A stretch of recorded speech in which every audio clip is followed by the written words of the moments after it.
যেন কথা শুনলেই, ধর্ষক তো দূরের কথা, শুনলেই যেন আতঙ্কিত হয়ে ভয়ে কাঁপে।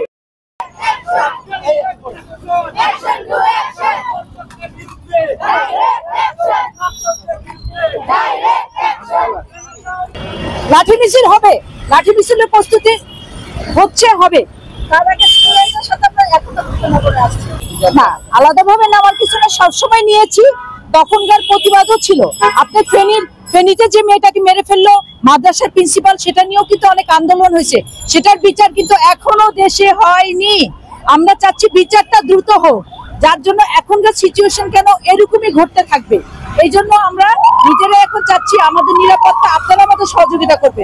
দেশের নতুন আইন, বিচার ব্যবস্থা যেন দ্রুত হয়, এই কারণে করে যাচ্ছি।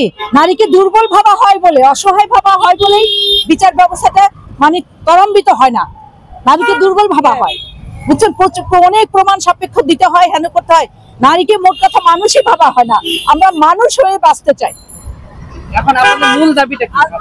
এর সাথে আরেকটু যুক্ত করি, আপনি যেটা প্রশ্ন করলেন যে এর আগের থেকে ধর্ষণের বিষয়টা হয়ে আসছে, কিন্তু একটা জিনিস মনে রাখতে হবে, 1995 সালে যখন ইয়াসমিন ধর্ষণ হয়েছিল, তখন কিন্তু একটা সম্মিলিত নারী সমাজ গড়ে উঠেছিল, বাংলার নারীরা ফুঁসে উঠেছিল এবং সেটা বিচার হয়েছিল। সীমা হত্যা মামলার বিচার হয়েছিল। ঠিক তেমনি আমরা যদি এখন পর্যন্ত এই গণ অভ্যুত্থানের পরে যে বাংলাদেশ, এই বাংলাদেশে আমরা চাই না এই ধরনের নতুন বাংলাদেশ যদি বলি, এই ধর্ষকদের এই যন্ত্রণা আমরা এটা নিব না।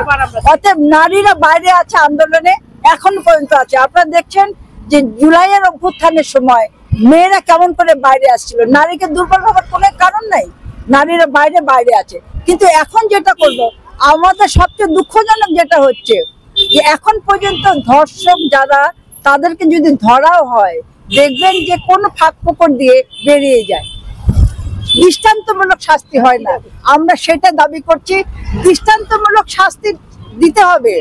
যেন কথা শুনলেই, ধর্ষক তো দূরের কথা, শুনলেই যেন আতঙ্কিত হয়ে ভয়ে কাঁপে।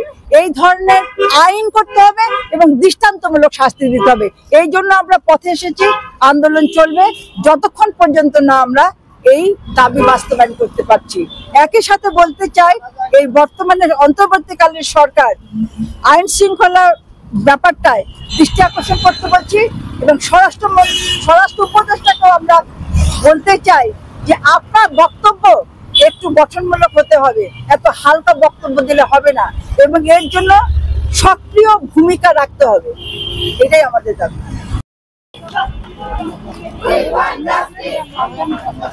Justice, justice,